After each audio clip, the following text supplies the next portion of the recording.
talakayin po natin tong kasinungalingan ng mga ni Arnold Clavio at ng mga dilawan, no? Ay ng mga bayarang media. At saka yung ano po yung dala-dala ng mga dilawan. Alam nyo kung saan sila naapektuhan, yung mga dilawan at kakamping? Naapektuhan po sila sa sinabi ni Senator Bato. Kasi sapul na sapul sila dun eh. Yung sinabi ni Senator Bato na tahimik sila. Totoo yun, tahimik sila. Kaya kita nyo, wala akong ginagawa, hindi ako nagre-react. Hindi ako nagre-react. Wala akong reaction sa lahat, mga kapatid. Ang bagal ng dating sa akin kahapon, kaya yan po ang pag-usapan natin. Pero bago yan, kung bago ka pa lang dito sa ating channel, mag-subscribe ka na. Dahil ito lang ang tanging channel na may kinikilingan, may pinapanigan. Kaya ano pang hinihintay nyo?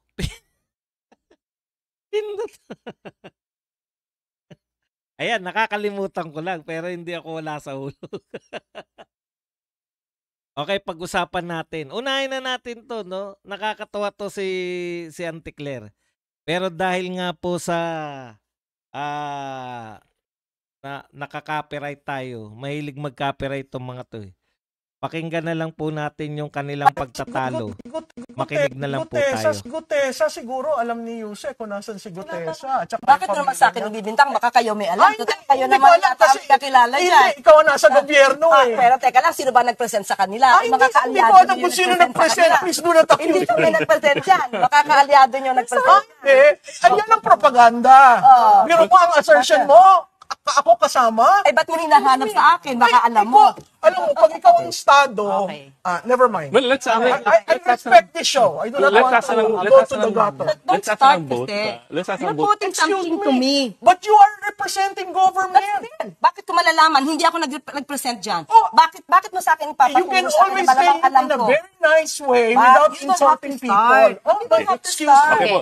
Excuse me. Ano po? Grabe, no? Narinig nyo po? Narinig nyo ba? Grabe talaga si Auntie Claire, no?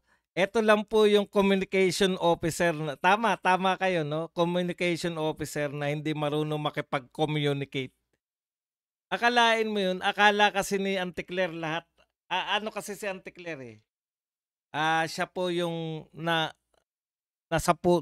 kumbaga, isinapuso niya yung pagiging vlogger. Ganyan kami lahat. Hindi ako magmamalinis. Ganyan naman kami mga vlogger. Ang problema ni Auntie Claire, nakakalimutan niya, inimbita siya ron sa TV5. Hindi isang vlogger kung hindi nagre-represent siya sa gobyerno. 'Di ba? Bilang PCO officer. Yan yung diyan siya nababanatan eh.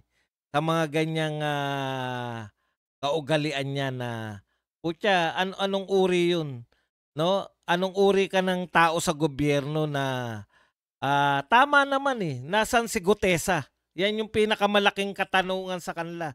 Ang problema nito ni Auntie Claire, hindi po siya nagiging tagapagsalita o hindi nagre-reflect sa kanya yung ginagawa ng gobyerno. Baka naman kasi yun yung problema rin nito ni Malutikia at saka ng iba pa. 'Di ba?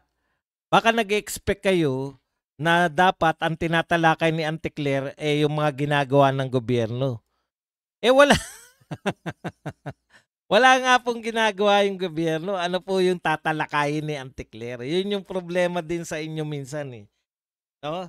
Nag-expect kayo dapat ganito yung ginagawa ni Auntie Claire. Anong gagawin niya ngayon kung hindi siya atake? Anong gagawin niya kung hindi siya maninira? Ano ang gagawin ni Auntie Claire kung hindi siya magdadala ng mga propaganda? Propagandista si Auntie Claire, kaya siya hinair. Dahil propaganda. Ito pong gobyerno na to, hindi po to typical na gobyerno na mayroong mga achievement, mayroong pong mga ginagawang proyekto. Ang kinakailangan po sa PCO ay ipabatid kung anong ginagawa. Ito pong gobyerno natin, wala pong yung bare minimum lang po yung ginagawa. Yung kumbaga, sige, sabi nga ni BP Sara, 'di ba? Wala naman siyang talagang iniuutos sa bawat departamento. Wala siyang guidance, wala siyang malinaw na takbuhin. Kunwari ikaw ay DOT secretary. Bahala ka kung paano mo maipopromote ang tourism. Walang input mula sa Malacanang.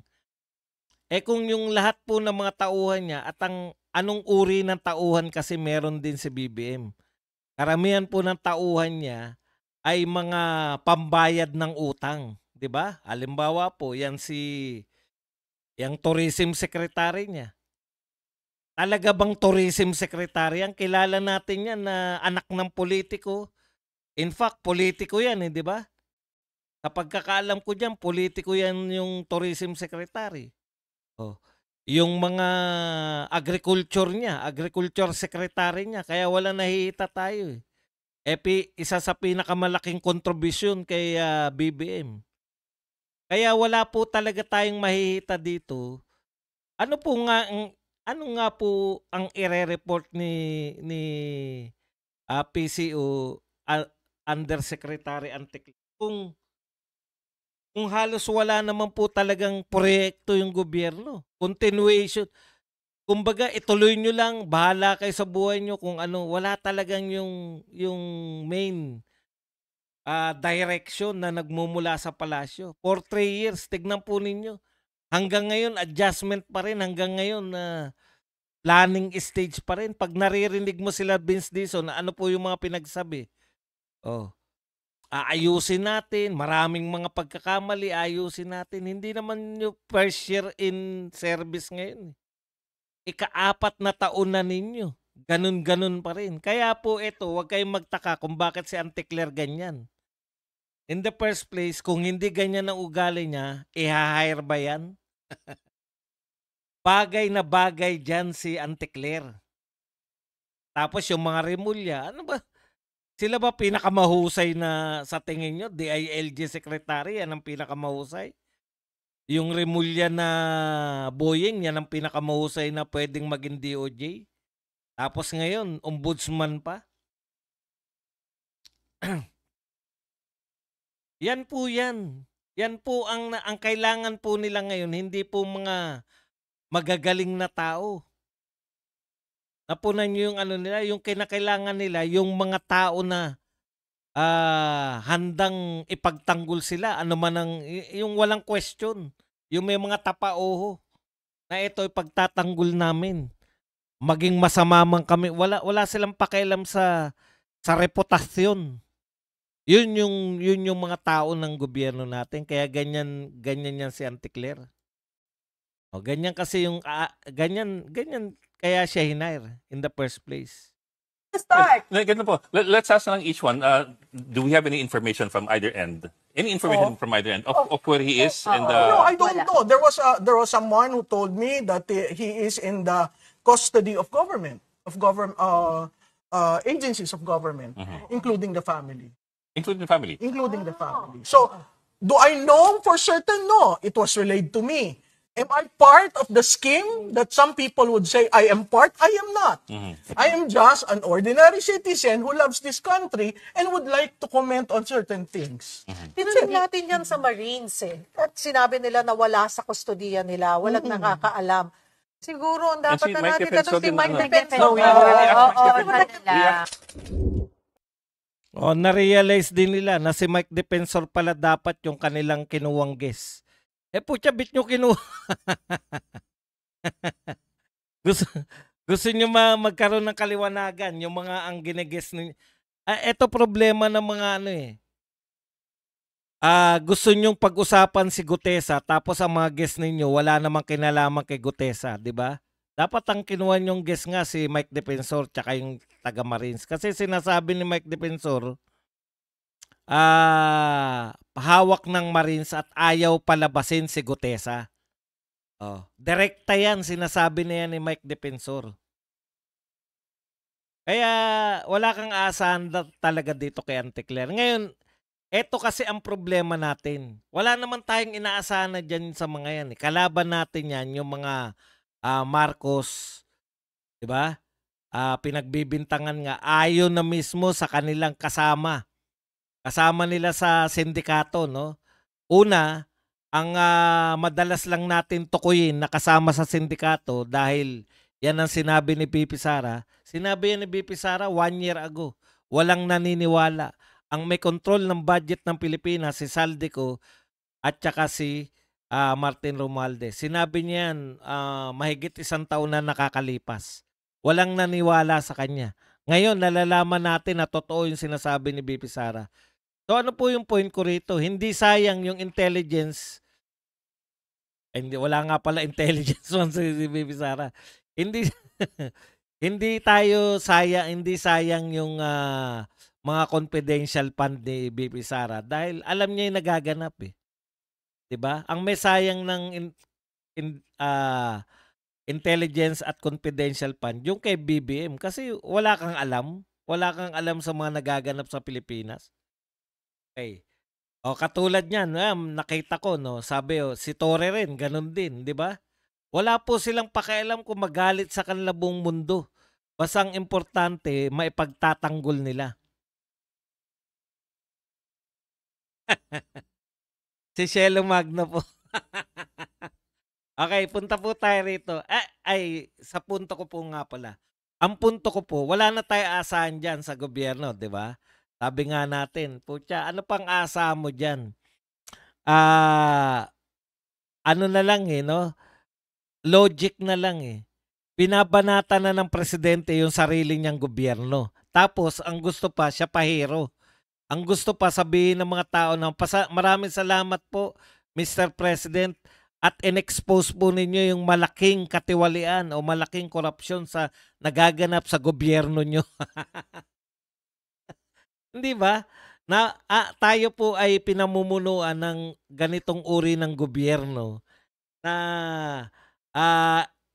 tuwan-tuwa pa siya proud na proud pa, Proud na proud pa yung presidente na i-expose yung sarili niyang gobyerno sa pinakamalaking korupsyon na naitala sa kasaysayan. Breaking record po to sa Philippine governance, no?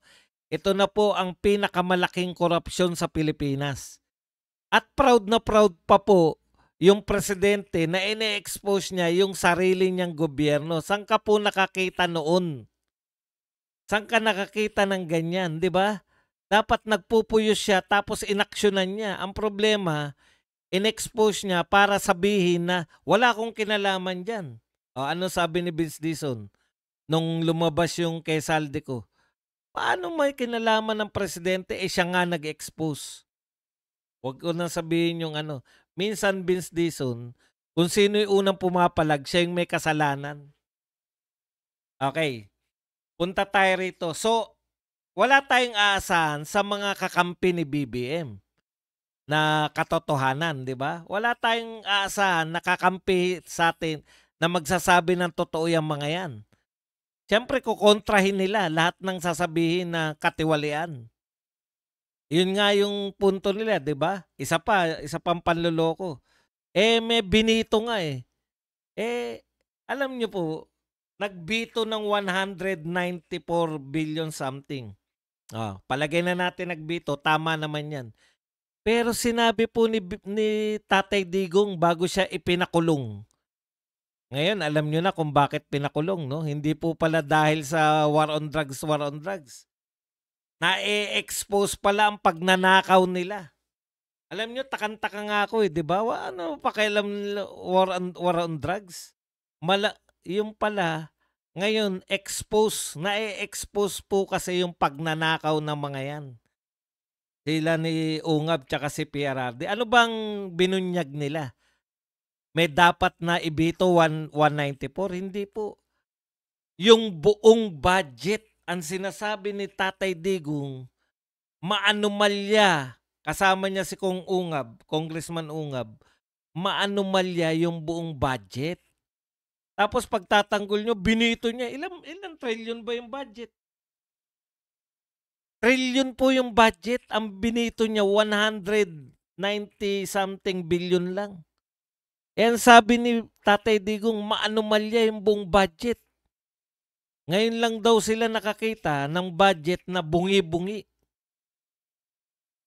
Nagfi-fill in the blanks. Doon pa lang pagkatapos nun, pinakulong na si Tatay Digong. Alam nyo na ngayon.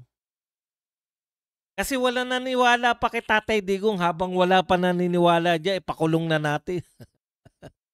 Baka mamaya matuklasan na nila. Wala pong bahong hindi sumasambulat eh. 'Di ba? Lahat po ng baho ay maaamoy. Eto na nga, lantad na sa atin. Nakalusot. Gusto pa rin magpalusot. Ano na lang ang katwiran? Hindi na nga nila pinabubula. Parang sinasabi nila, kung magnanakaw si BBM, dapat hindi siya nag-expose. O tsaka, yan po ang pinakamababaw na pangangatwiran. So, wala po tayo, alam po natin na talagang laganap at si BBM at ang kanyang gobyerno ang may kasalanan nito. Kaya lang, ganun lang sana kadali. Pero may mga kakampi, yung mga kakampi niya walang problema dahil alam na nating kakampi niya. Yung mga nagkukunwari, no? Yung mga nagkukunwari na tumututol sa korupsyon, katulad ng media at ng mga dilawan kakamping at Makabayan Black, yan yung mas malaki kasi nanlilin lang sila eh. 'Di ba? Nililin lang nila yung tao. Ibig sabihin, kung wala sila, kung sila ay direktang kumampi kay BBM, isusumpa din sila. Kaso hindi.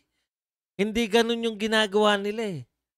Nagpapanggap sila na anti-corruption, pero nung lumabas si Saldico, hindi nila binanatan yung tinuro ni Saldico. Naggalit sila kay Saldico. Ano po yung point ko dyan? Kung ikaw anti-corruption, may lumabas na nagturo ng mastermind, matutuwa ka ba o hindi?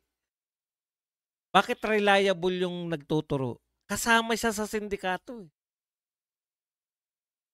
Okay, in fairness po, eto po, sasabihin ko sa inyo, hindi ako naniniwala na yun lang ang problema ko kay Saldico eh. Tama lahat ng mga sinasabi niyan, pero hindi ako naniniwala na wala nakarating sa kanya. Sinabi niya tama si Gutesa, di ba? Pero may nakalimutan siyang sinabi si Gutesa eh. Oh. Sabi ni Gutesa, nagbaba sila ng 46 maleta. Tapos nung binaba uli nila para dalhin na kay Martin, 35 na lang. Ibig sabihin, may share ka na ng 11. 11 maleta. Wag kang magmalinis. Alam mo kung bakit kabilib-bilib yung mga Diskaya kaysa kay Saldico? Ang problema ni Saldico, hindi sinasabi niya na wala siyang napakinabangan. Puta, imposible naman. Sasabihin mo parang aso ka na, 'di ba? Parang aso ka na kumagat ng laman. Tapos sasabihin mo hindi mo nalawayan. Siyempre kasali ka. Kaya ka nga dinidiin eh. Oh, ang mali lang nila, 'di ba? Gusto nila ikaw lang. Parang ibabalik din natin sa imposible namang hindi nyo alam yung pinaggagawa ni Saldico. Tama yun si Saldico, lahat ng ine-expose niya, naniniwala ko diyan. Maliban sa sinasabi niya na wala siyang kupit dun. Malinaw yung sinabi ni Gutesa. Sabi mo, tama si Gutesa. Ano ba sabi ni Gutesa? 46, inakyat. 35 na lang yung diniliver kay Saldico. So, binawasan mo na ng 11. O, ganun ng hatian. Meron natitira sa'yo, tapos malaking bulto, mapupunta kay Martin. O, tapos malamang may magdi-deliver na naman sa mas mataas. Kaya hindi ako naniniwala na wala siyang ninakaw. Kaya itong mga tukmol na mamaya na yung dilawan. Dito muna tayo kay kay Arnold Clavio. Ito kasi nakakapanlin lang eh, kasi media sila eh. No? Parang wala silang kinalaman. Pero ito po ang binabanggit ni Arnold Clavio na kasinungalingan. At ito rin po, sabi na sa inyo, 'di ba, noong nakaraang araw, ang sabi ko sa inyo, ano ang magiging tema ng mga 'yan? Yung sinasabi ni Clavio. Paalala ko lang po yung pinag-usapan natin, no? na sinasabi ko na ipaglalaban nila. Maraming sektor ang hindi naman tanggap ang pagpapalit kay Pangulong Bongbong Marcos ay si BP Sara. Si BP Duterte ay may sariling kinakaharap din na issue. So, yung punto nila, ginandahan lang, never again sa Duterte. 'Di ba? Yan yung sinasabi nila eh. Yan yung sinabi ni Arnold Clavio eh, na kung sakaling matatanggal, parang sumuko na sila na maaring matanggal na si BBM eh. 'Di ba? Pero kung sakaling matanggal si BBM, hindi tanggap ng mga tao na si BP Sara yung susunod na presidente. Sino may sabi niyan? Kayong mga media lang? Sino may sabi niyan? Kayong mga dilawan at media at mga pare? Utot nyo. Sumunod tayo sa konstitusyon. Ano man ang mangyari kay BBM, mag-resign man siya o mapatalsik. Si BP Sara ang upo. Yan yung ayaw ng mga dilawan. Kaya sila nananahimik katulad ng sinabi ni Bato. Pero dito muna tayo kay Arnold Clavio. Kung mawawala sa pwesto si Pangulong Bongbong Marcos Jr., matitigil ang isinasagawang investigasyon at matutuwa at magdiriwang ang mga magnanakaw sa gobyerno. Tignan nyo Una, dinadala nila na dapat hindi si BP Sara. Siguro na-realize nila, putya, imposible yan. Dapat hindi ganyan ang panawagan natin. Dapat ang panawagan natin, eto. Kaya hindi dapat si BP Sara dahil matitigil yung isinasagawang investigasyon at matutuwa at magdiriwang ang mga magnanakaw. Hindi ko lang to kay Arnold Clavio nakita Kaya lang siya lang yung pinakasikat. Siya lang yung pinakasikat na nagdadala nito. Hindi rin ako naniniwala na maiisip to ni Clavio. May kakulangan si Clavio sa ganun eh. Eto, binabalan sa kanila yan. No? Eto ang kampanya natin. Eto ang ikakampanya ng mga lintik na mga dilawan na yan na nagkukunwaring anti-corruption. No? Nakikita nyo na ngayon kung saan patutungo yung anti-corruption nila eh. Sasabihin nila, kaya dapat hindi rin natin ipalit. No?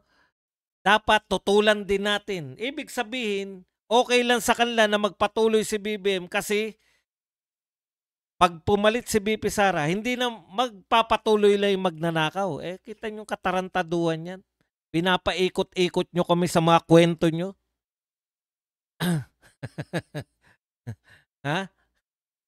Naniniwala ba kayo?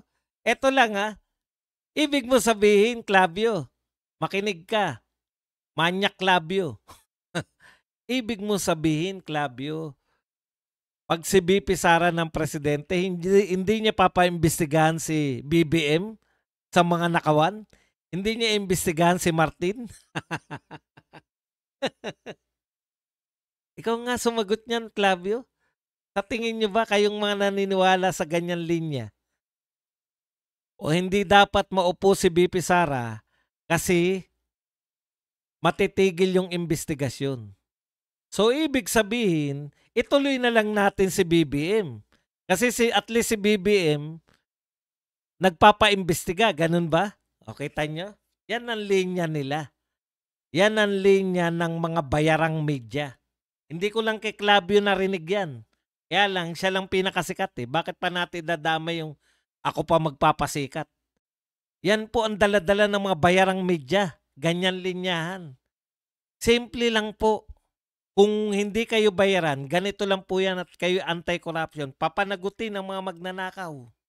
Sipain sa pwesto.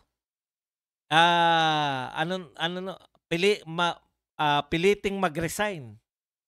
'Di ba? Ibagsak, ganun yung mga panawagan dapat. Kung kayo anti-corruption, ganyan lahat ng panawagan na anti-corruption eh. Piliting mag-resign si BBM. Mag-rally para wala po kayong pakialam kung sino ang papalit. Kasi anti-corruption kayo eh. Kami anti-corruption na, pro-Duterte pa. Kaya kayo may problema kayo kasi kami nasa tama. Bakit kami nasa tama? Alam namin ang papalit pag nawala yung presidente, ano man ang dahilan, no, mag-resign man, magkasakit man, hindi nakakayanin, Vice President ang papalit. Kayong mga dilawan kasama tong mga media, takot na takot kayo na pumalit yung nasa constitutional successor. Yung successor sa ayon sa batas. Natatakot kayong pumalit.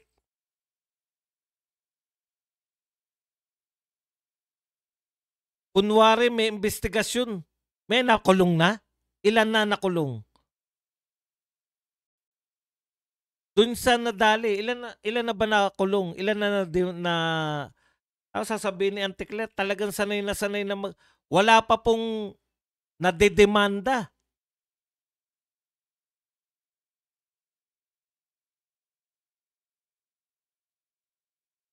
Ganyan po yan, makinig po kayo dyan, mga anti-Duterte, ganyan po ang dinadala nila ngayon. Pare-pareho lang yan dahil isang laglagan lang yan eh. Isang laglag lang yan eh. Hindi pa rin daw dapat maupo kung kaya yan po yung dadalhin nila sa November 30. No to Duterte, no to Duterte pa rin. Kunwari, tumututol sila sa corruption. Alam nyo, huwag nyong pagsamahin dahil hindi corrupt yung mga Duterte. Kayong mga dilawan, yan yung problema nyo eh. Para maisama nyo yung mga Duterte sa anti-corruption drive ninyo, magsisinungaling kayo. O, ano ba yung sinasabi ng mga lintik na to? Ayan, katulad yan. Kunwari, against si Sara Duterte kay Saldico, yun pala, political allies ang Ako Bicol Party List sa tugpong ng pagbabago. Kita nyo? Kailan kaya yan naging political sila? Kailan sila naging political ally? O, tignan nyo po yung petsa. Ngayon po sinasabi yan ng isa sa mga bata nito ni Martin Romualdez at saka ni BBM na nagngangalang Teyatan. Pero, ngayon niya sinasabi yan, pero ang date po nung kanyang kinukot ay 2018 pa. Natural, nung panahon ni Tatay Digong, sabi naman sa inyo, lahat yung mga congressman na yan, majority kay Tatay Digong. Kaya lahat po ng mga congressman, kakampi ni Tatay Digong noon. Hindi naman lahat, halos lahat. Diba halos lahat kakampi ni Tatay Digong. Yun eh. Tapos sasabihin, magka-alliance daw. Isa pang sinasabi nila na tuta. Pakawala daw ng mga Duterte si Saldico. Kayo na po bahalang no? Kaya ito nakikita po ng tao, paano magiging tuta ni Sara Duterte? Hanggang sa huli, binabanata ni Sara Duterte si Saldico. Bago lumantad si Saldico, binabanatan pa rin niya ni Sara Duterte.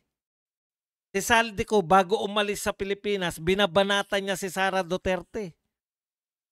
Hindi po namin kahit kailan tinatanggap na naging Duterte yan si Saldico. Magkaiba po. Hindi po naging Duterte yan si Saldico. Magnanakaw ba si Saldico? Magnanakaw si Saldico. Si Saldico pa ay nakinabang si Saldico. Bakit nyo kinakampihan ngayon? Natural. Kinanta niya yung mga mastermind. Bakit hindi kami matutuwa? Kami ang nagtataka sa inyong mga dilawan kakamping Makabayan Black. Bakit kayo nagagalit kay sa Saldico? Saldico. Bakit kayo nagagalit kay Saldico kung binubulgar niya yung mastermind? Doon kami nagtataka. 'Di ba? Katakataka yun. Bakit kayo nagagalit kay Saldico? Samantalang sabi nyo, anti-corruption kayo. Oh. Kasi si Saldico, binabasag niya yung inyong mga propaganda. Ngayon, nalalaman na ng tao na si Saldico, tinuro niya na yung mga tunay na mastermind, galit kayo ngayon dahil kakampi niya, kakampi niya yung mastermind. Di puta, nagbobolaan pa tayo. Risa Ontiveros, Kiko Pangilinan, Laila de Lima, Shell Jokno. Lalo ka na, Risa Ontiveros. Kailan nyo binanatan si BBM? Kailan nyo binanatan si Martin? Hindi nyo binabanatan. Sama mo si Bam Aquino pala, nakakalimutan natin. Hindi nyo binabanatan? Si BBM at si Martin? Never nyo binanatan sa corruption? See? Ano kayo magiging anti-corruption? Hindi kayo anti-corruption. Anti-Duterte kayo na sinasakyan nyo yung galit ng tao sa corruption. Kaya kayo ang mas malaki naming kalaban kasi nililin lang nyo. Yung mga Marcos, given na yan, pinagtatanggol nila si BBM. Hindi nila maamin na corrupt si BBM at yung mga kaalyado niya, lalo na si Martin. Hindi nila sasabihin na corrupt si Martin. Kilala na ng tao mga corrupt dito sa Pilipinas eh. Kayo hindi nyo binabanatan. Pero magsasagawa kayo ng anti-corruption rally. Tapos ang papanagutin nyo, ang sasabihin nyo ron, kailangan hindi makaupo si BP Sara dahil pag naupo si BP Sara, ititigil niya ang investigasyon. Investigasyon ng corrupt officials? Utot nyo, ipapakulong ni BP Sara yung mga kakampi nyo ngayon.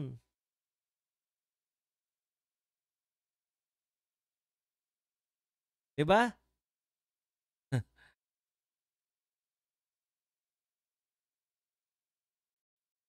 Bernadette Lawmaker, thank you very much sa 10 Australian dollars.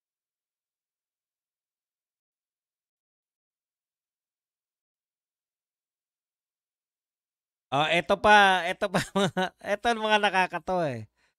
Bakit daw natin kinakampihan si Saldico samantalang binabana co-strikes back, says BP Sara stole confidential fund. Tama, kaya hindi kayo na rin nagpapatunay na hindi namin kakampihan si Saldico kasi binabanatan niya si siya po ang bumibira kay BP Sara dyan sa confidential fund eh. Diba? Pero natutuwa kami dahil sinusuwag ni Saldico ngayon yung amo nyo. Pag ba yung mga kaaway namin nagsusuwagan, malulungkot kami? Tuwang-tuwa kaya kami. Yun ang hindi nyo naunawaan. Kaya po, ang tunay lang na grupo, ito ang conclusion ko ang tunay lang na grupo na totoong anti-corruption, yung Iglesia ni Cristo at saka yung mga Duterte group. Magkaiba lang sila ng panawagan. Dahil marami sa Duterte groups na nanawagan ng BBM resign. Yung mga INC, so far, transparency, yan po, no? At papanagutin yung mga nagnakaw. Yun lang po ang pagkakaiba, pero sila lang po ang tunay. Hindi po nanlilin lang yung Iglesia ni Cristo na kasama yung mga Duterte sa mga magnanakaw. Yan yung problema yung mga dilawan eh. Nililin lang nyo yung mga tao. Sino? Sa mga testigo, sa mga taga-Bulacan engineers, kay Gutesa, sa mga Diskaya, at sa lahat ng mga dumaloron na mga kahit na yung contractor na may magandang asawa. Mukha palang cartoon character yung mukha ni contractor, no? Kahit na yung contractor na yun na may maganda raw siyang asawa. Sino po ang nagturo na kasangkot si BP Sara at ang mga Duterte?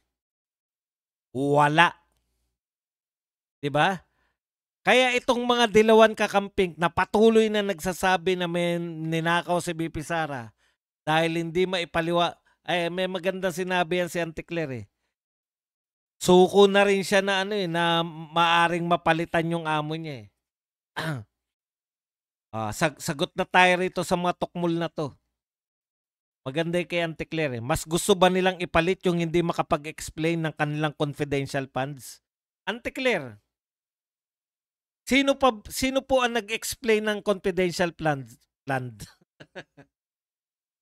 Auntie Claire, sino po sa mga tao ng gobyerno ang nag-explain ng confidential fund? Wala po.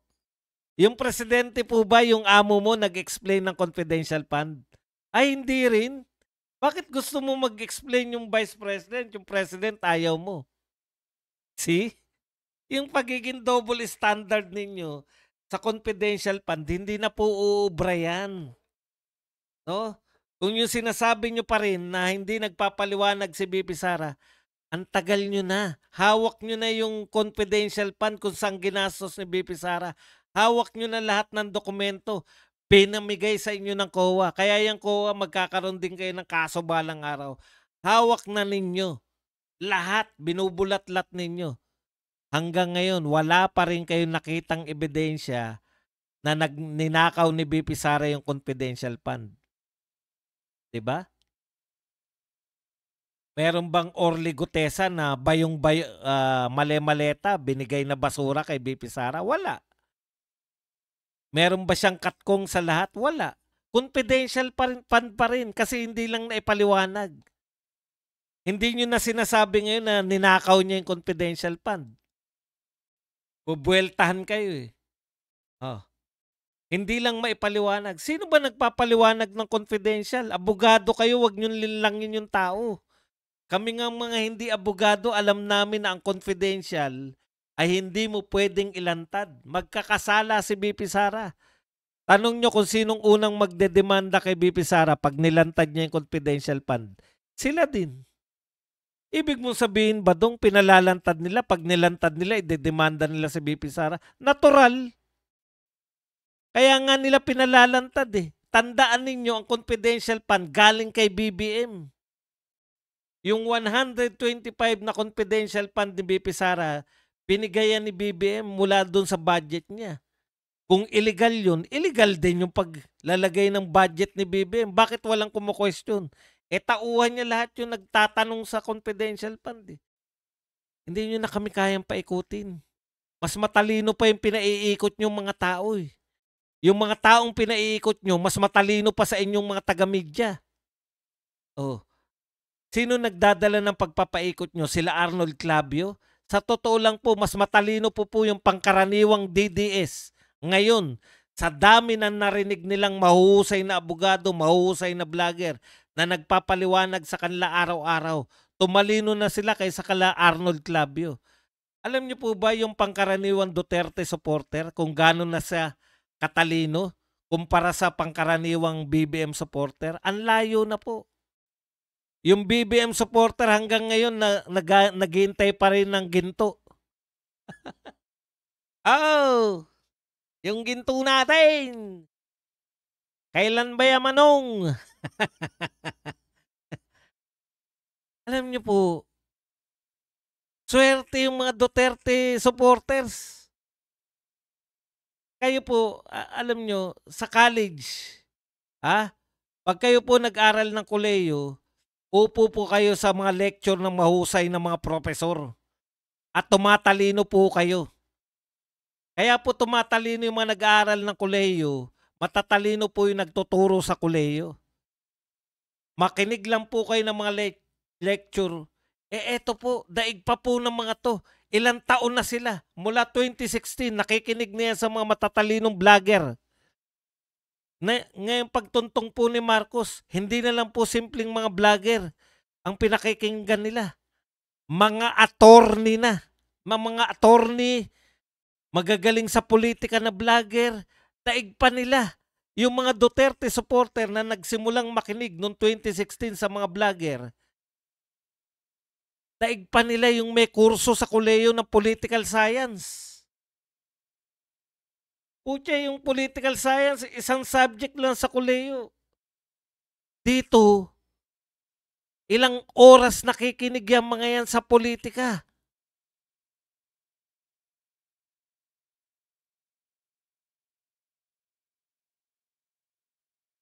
Tumalino na yung mga yan. Daig kung magkakaroon lang ng mga parang ALS yung pagtetesin mo yan tungkol sa politika.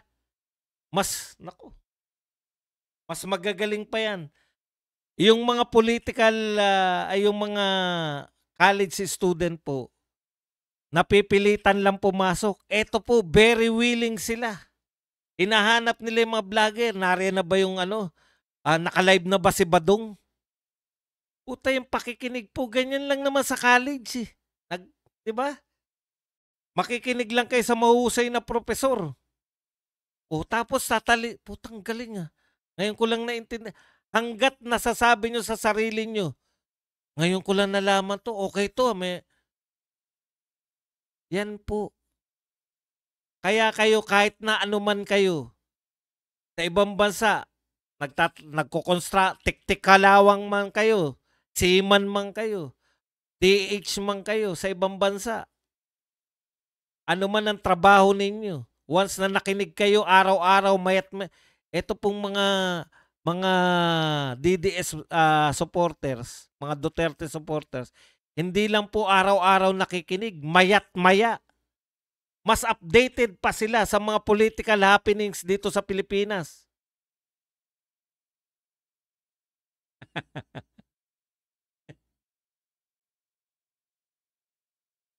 Saka nakakita. Di ba? Totoo yan, sinasabi ko na yan. Pucha, nasubaybayan ko na.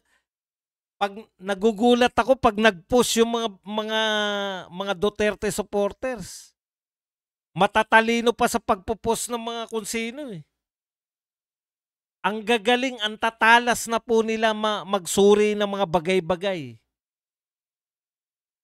Ito po yung bagong universidad. Noong araw kami nung ako po ay nasa kolehiyo, pag mga umaten kami ng mga rally, ang tawag namin diyan ay Universidad ng Lansangan, 'di ba? Ito po, universidad sa YouTube, universidad sa Facebook. Yan pong araw-araw nila. Oh. Kala nyo maluloko nyo pa yan? Kaya iwan na iwan kayo. Sa mga diskusyon, mahusay yung mga Duterte supporters. Paano? Yung best minds ng politics nasa kanila. Sino ba? Ikumpara nyo nga po. Yung mga Duterte vloggers, wag na po ako kasi henyo ko eh. Ikaw, joke lang. Uwi na naman tayo sa mga yabangan eh. Patayin dyan na po kayo. Proud lang po ako sa mga Duterte supporters. Ang gagaling po eh. Nababasa ko naman yung mga post nila na alam niyo po, nababasa.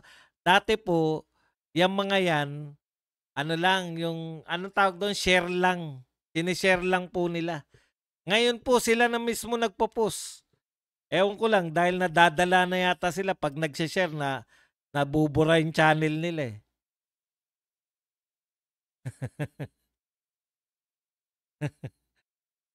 Di ba? Dati post, share lang. Ngayon, sila na mismo nagpo-post. Pucha, naiisip ko nga, minsan sa kanila na ako nangungopi eh. Maganda na itong sinabi nitong na to supporter ko. Viewer ko na to panakaw nga.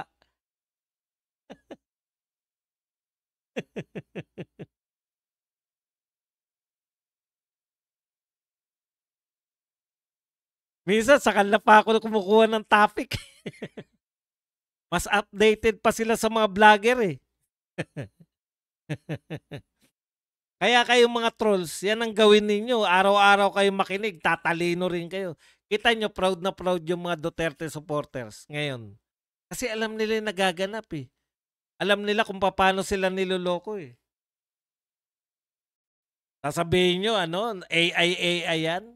Pucha, hindi totoo yan. Ang sabihin nyo, yan, alam din nila yan.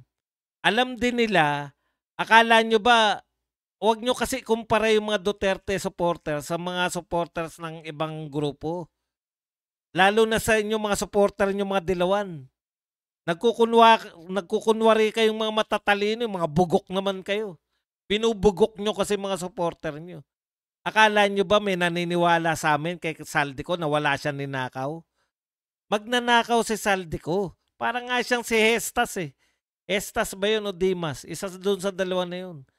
Pero, na salba niya yung kanyang reputasyon kahit siya magnanakaw na bumilib kami sa kanya. Hinangaan namin siya dahil nagturo siya ng mastermind. Hindi kami papaloko na ano. Wag po kayong mag-alala.